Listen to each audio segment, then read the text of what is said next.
Nous sommes le vendredi 3 octobre.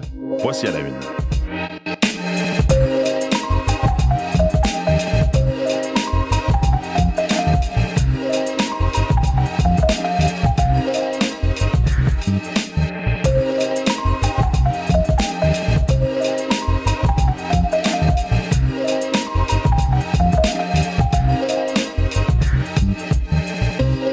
Bon vendredi, j'espère que vous allez bien. Mathieu Bellumeur au microphone. Bienvenue à cette nouvelle émission d'À la Une. Content de vous retrouver encore ce matin pour ce début de journée de vendredi. On va faire le tour des plus récents développements dans l'actualité. On va parler de drones ensemble aujourd'hui avec Alexandra Chatzka qui sera avec nous comme les vendredis, comme tous les vendredis maintenant, parce qu'encore au cours des dernières heures, des drones ont survolé un aéroport en Europe. Cette fois, c'est l'aéroport international de Munich, donc en Allemagne. Et les vols ont dû être annulés, cloués au sol, les avions cloués au sol, fermeture de l'espace au-dessus de l'aéroport de Munich. Et c'est pas la première fois. Plusieurs soupçonnent la Russie d'être derrière le passage de ces drones. Donc, ça sème les mois en Europe et il y a une stratégie qui commence à être élaborée par les pays européens pour contrer donc ces vols de drones au-dessus d'espaces aériens, notamment d'aéroports, comme on l'a vu au cours des dernières heures à Munich. Donc, Alexandra Chatzka sera avec nous pour nous en parler. Véronique Méran est à côté de moi à cette heure-ci. Bonjour Véronique. Bonjour Mathieu. Alors, 3 octobre, on est au début du mois d'octobre.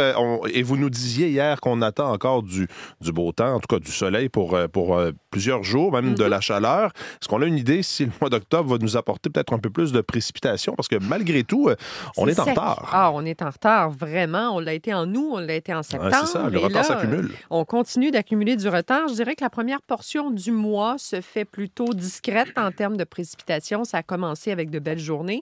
Ça commence avec du temps plus doux. On va voir un retour aux normales, températures normales à peu près à la mi-octobre. Mais même si les températures reviennent plus près de la normale, elles vont demeurer un peu au-dessus.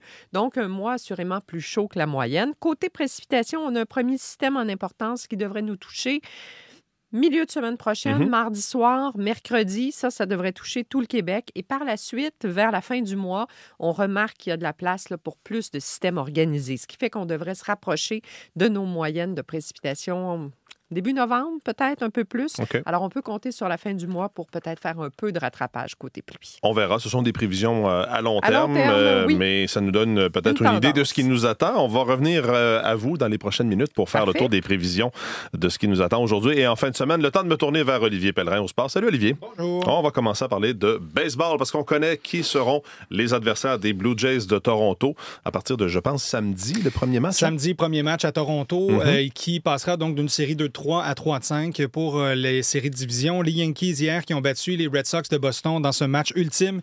Une victoire de 4-0 signée par quoi? Une quatrième manche productive. C'est à ce moment qu'on a marqué les 4 seuls points de ce match et aussi par la performance du lanceur recru Cam Schlittler hier qui a été exceptionnel. 8 manches de travail, 12 retraits au bâton, seulement 5 coups sûrs accordés.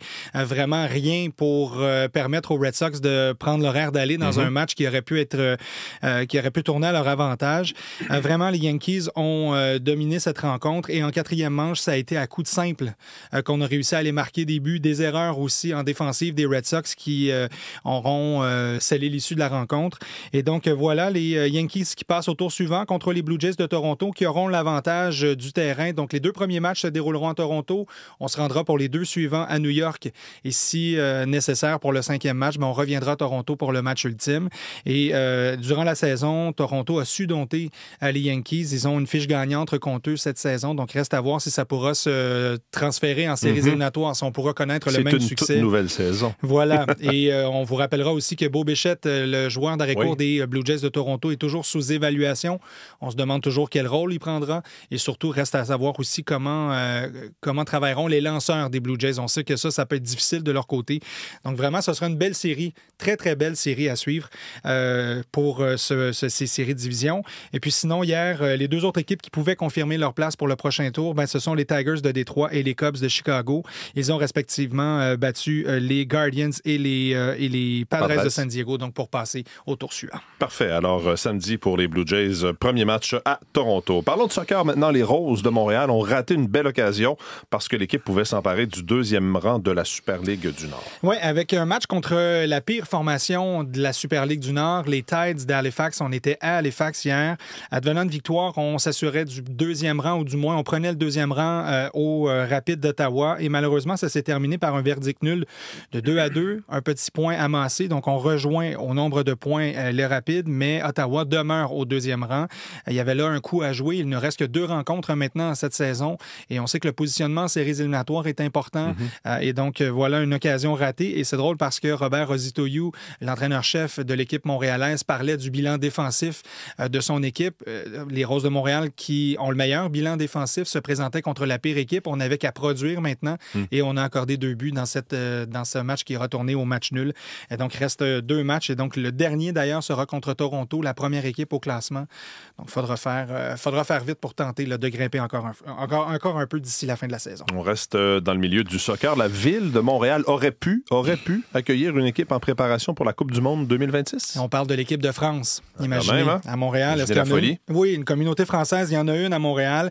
Et surtout, d'anciens champions de la Coupe du Monde qui auraient pu venir faire leur camp préparatoire en vue de la Coupe du Monde 2026 à Montréal. C'est un projet. Il y avait eu discussion entre l'équipe et le CF Montréal qui avait approché la ville. Et malheureusement, la ville a décidé de passer sur un projet qu'elle ne jugeait pas suffisamment ouvert au public. En fait, il n'y avait pas tant de retombées pour le public. On accueillait l'équipe, mais on devait défrayer les frais de la sécurité. Le service de police de Montréal aurait été mis à contribution, mais il n'y avait pas d'énormes retombées rattachées à ce camp organisé à Montréal. Et c'est pourquoi on a pris la décision de passer. On peut d'ailleurs écouter Mme Bourgeois là, qui, justement, gérait ce projet et qui explique cette décision de laisser tomber ou de passer sur ce camp à Montréal. On l'écoute. Il n'y a pas de match accessible à la population.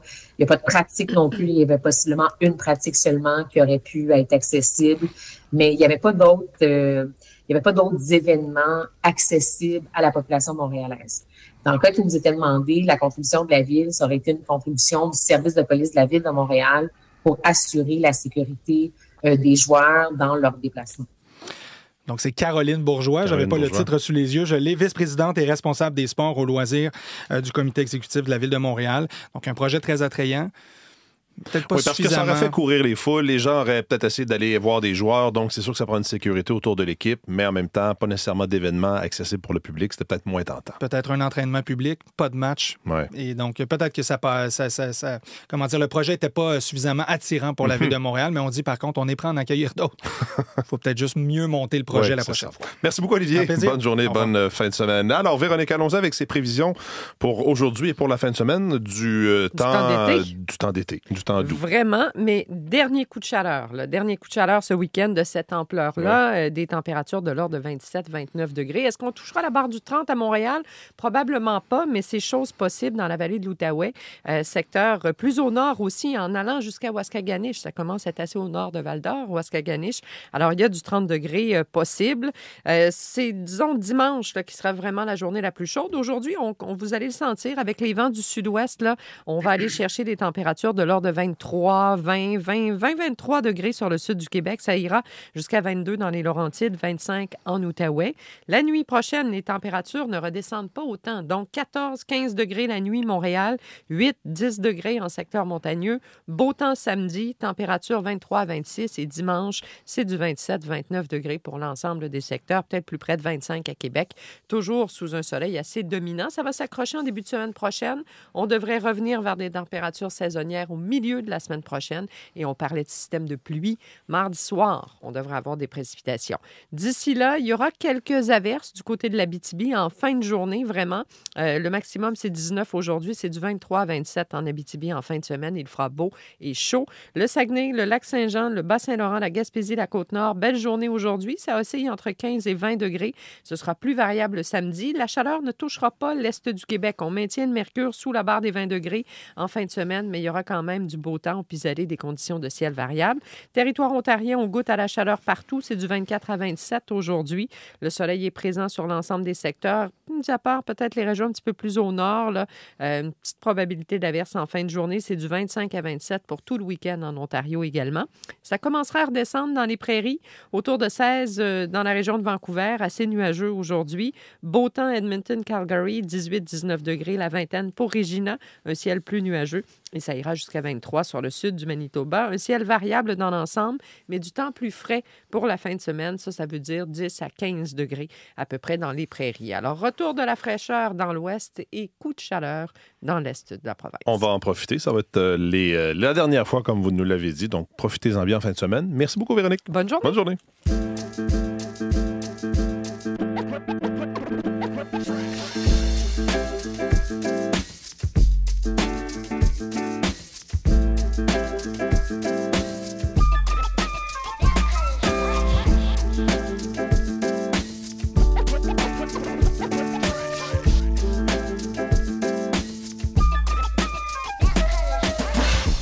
À la une des quotidiens de ce matin, on va commencer par la presse plus aujourd'hui qui titre « Les Airbnb illégaux sont encore légion ».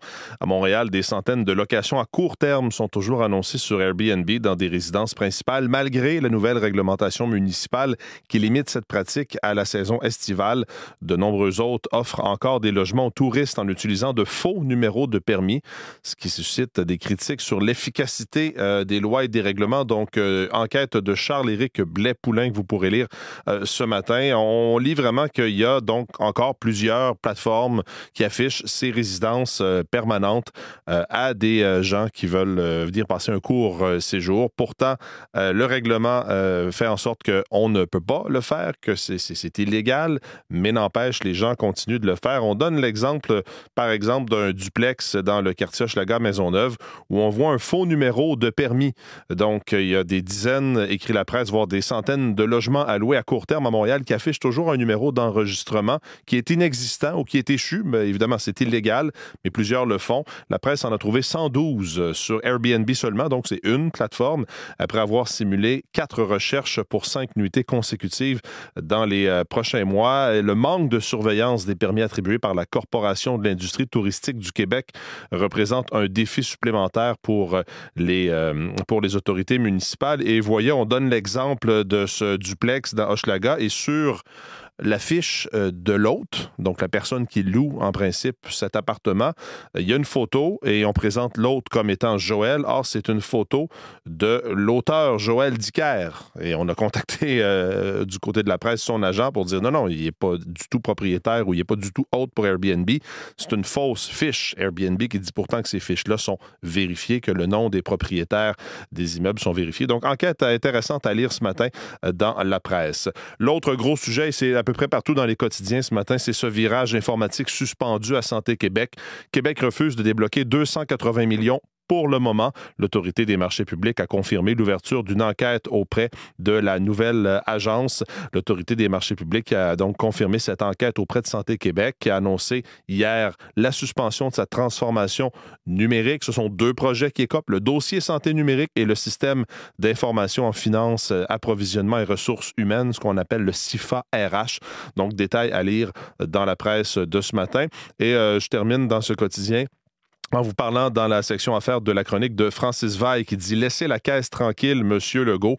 Une déclaration qui a renversé Francis Veil sur le fait que François Legault va maintenant utiliser la caisse de dépôt pour soutenir l'économie du Québec, donc pour assouvir une de ses missions politiques. Ce qu'il dit, c'est qu'il y a déjà eu des ratés, que l'on pense simplement à Nordvolt, Recyclage Carbone Varennes, Lyon Électrique, entre autres, où le gouvernement a englouti des centaines de millions de dollars. Il dit « De grâce, Monsieur Legault, laissez la caisse faire son travail ». Donc, chronique de Francis Veil à lire dans la section affaires de la presse. Dans le devoir de ce matin, pas de résidence permanente à Montréal et à Gatineau, point d'interrogation. Le commissaire à la langue française estime que les travailleurs migrants ne s'intègrent pas bien en français dans ces 2 villes. Donc, ces travailleurs temporaires installés à Montréal et à Gatineau des régions où le français est moins dominant, devraient être exclus du processus d'admission à la résidence permanente. C'est ce qu'a recommandé hier le commissaire à la langue française, Benoît Dubreuil, lors de consultations sur les seuils d'immigration qui ont commencé cette semaine. Ce sont des consultations donc, qui vont durer encore quelques jours sur les seuils d'immigration. Donc, article à lire dans Le Devoir qui nous présente aussi à sa une photo de Guy Rocher. Le Québec fait ses adieux à Guy Rocher, pilier de la Révolution tranquille. C'est à l'UQAM, établissement dont il a contribué à la fondation, que les cendres de Guy Rocher ont été exposées en chapelle ardente. Plusieurs dignitaires, mais aussi des simples citoyens, des amis qui sont allés lui rendre un dernier hommage. Donc, c'est en une du Devoir de ce matin. Dans le Globe and Mail et dans plusieurs quotidiens anglophones, on revient sur cette attaque meurtrière dans une synagogue au Royaume-Uni. La peur d'un antisémitisme grandissant, titre le Globe and Mail. Les policiers qui enquêtent sur le meurtre de 2 fidèles pendant Yom Kippour, ça a été qualifié par les autorités d'acte terroriste. L'attaque a eu lieu jeudi matin alors que les fidèles se rassemblaient dans une synagogue de Manchester, donc en Angleterre, à l'occasion du jour le plus sacré du calendrier juif. Dans un communiqué, nous dit le Globe and Mail de ce matin, qui a été publié hier en soirée, les policiers ont déclaré que l'assaillant est un homme de 35 ans, est un citoyen britannique d'origine syrienne arrivé au Royaume-Uni enfant, naturalisé en 2006. Son nom était inscrit dans aucun fichier lié à des programmes de contre-terrorisme, donc pas quelqu'un qui était connu des policiers. Maintenant, en une du Journal de Montréal de ce matin, on fait état des membres du Canadien de Montréal qui s'amusent bien à Québec, donc qui ont du plaisir en participant, par exemple, à des soirées karaoké, nous dit-on.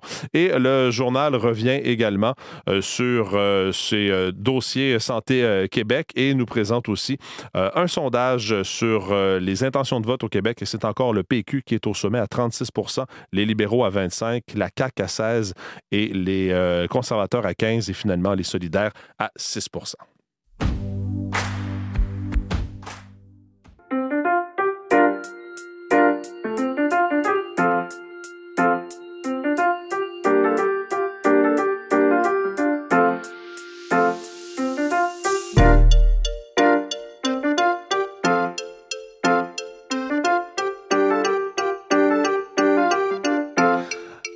Alors, on parle de ces drones dans l'espace aérien en Europe. Il y en a eu encore une fois au cours des dernières heures à l'aéroport international de Munich en Allemagne qui a été forcé de fermer hier soir. Des vols ont été redirigés vers d'autres villes.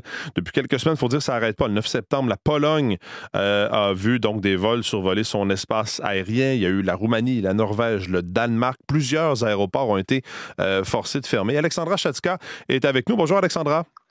Bonjour Mathieu. Alors, c'est d'ailleurs à Copenhague, la capitale danoise, que les 27 chefs d'État européens se sont réunis de façon exceptionnelle là, hier et mercredi pour discuter, entre autres, de ces drones et d'un mur anti-drone pour protéger les espaces aériens européens.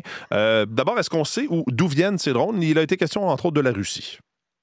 Oui, Mathieu, oui ou non, on le sait pas. Mais évidemment, tous les yeux sont tournés vers la Russie. En Pologne, il y a plusieurs de ces drones qui ont été abattus, donc on les a analysés, on sait qu'ils venaient de la Russie. Ailleurs, on n'a pas de certitude, mais vraiment de forts soupçons que Moscou est derrière ces attaques de drones.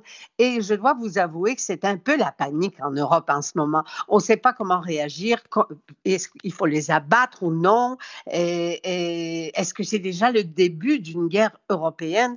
Alors, différents gouvernements réagissent différemment. Par exemple, en Allemagne, la presse nous apprend au cours des derniers jours, 2-3 jours, que 536 drones non autorisés ont survolé des installations importantes, industrielles, militaires et autres, des hôpitaux, etc. Et les autorités n'en parlent presque pas. Il fallait que ce soit la presse qui révèle ça. Au Danemark, c'est un peu différent. On a, comme vous avez dit, fermé des aéroports, plusieurs aéroports, et pour le sommet qui a eu lieu pendant ces 2 derniers jours, on a demandé de l'aide à l'Ukraine, la France et l'Allemagne pour protéger l'espace aérien, car on n'a même pas été capable de détecter l'arrivée de ces drones. Donc vraiment, les pays européens, la plupart, ne sont pas du tout outillés pour faire face à ces drones. D'ailleurs, à l'ouverture de ce sommet, la première ministre danoise, Mette Frederiksen, s'est montrée extrêmement préoccupée. Elle a dit les phrases suivantes, et c'est vraiment très fort. Ils nous menacent, en parlant des Russes, ils nous mettent à l'épreuve et ne s'arrêteront pas. Et elle a dit aussi, c'est la situation la plus difficile et la plus dangereuse qu'on a connue depuis la Seconde Guerre mondiale. Vraiment des préoccupations importantes exprimées de sa part, de la première ministre danoise. Est-ce que les 27 sont arrivés à des décisions communes pour faire face à ces attaques ou ces survols de drones? Le mur anti-drone dont on parle, est-ce qu'il commence à prendre forme? Non, pas encore vraiment, Mathieu. C'est d'ailleurs le talon d'Achille de l'Europe, on le sait. C'est impossible pour les Européens de s'entendre rapidement. La Commission européenne a fait une proposition de construire justement ce qu'elle a appelé un mur, c'est-à-dire un système de détection le long de la frontière est de l'Union européenne, en Pologne, dans les pays baltes, parce que les radars ordinaires, il faut le dire, souvent ne détectent pas ces drones. Donc, ça prend une série de capteurs ultra sensibles. Ensuite, la question se pose, comment les intercepter? Est-ce qu'il faut les abattre?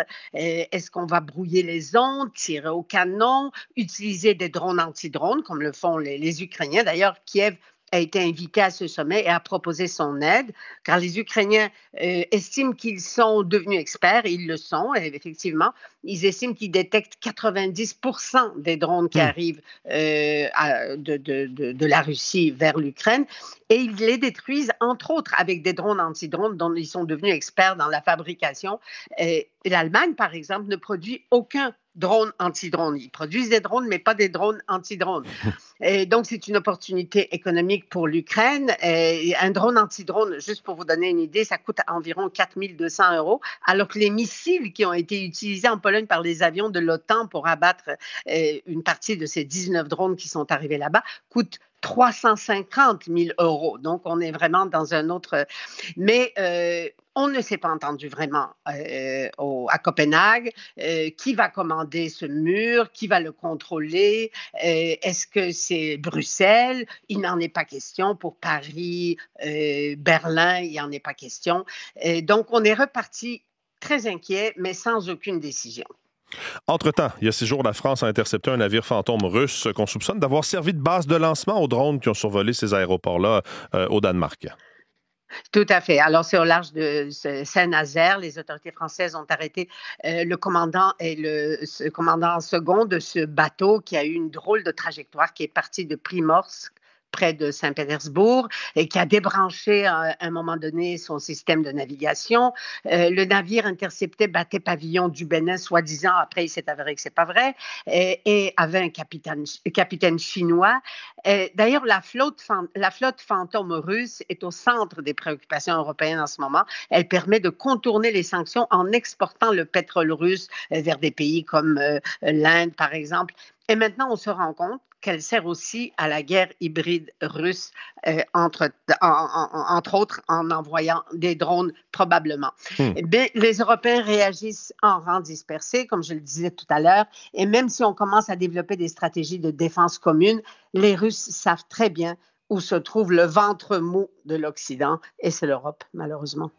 Alexandra Chatzka, très éclairant tout ça. Merci pour ces explications et je vous souhaite une belle journée, puis on se reparle la semaine prochaine. Au revoir la semaine prochaine.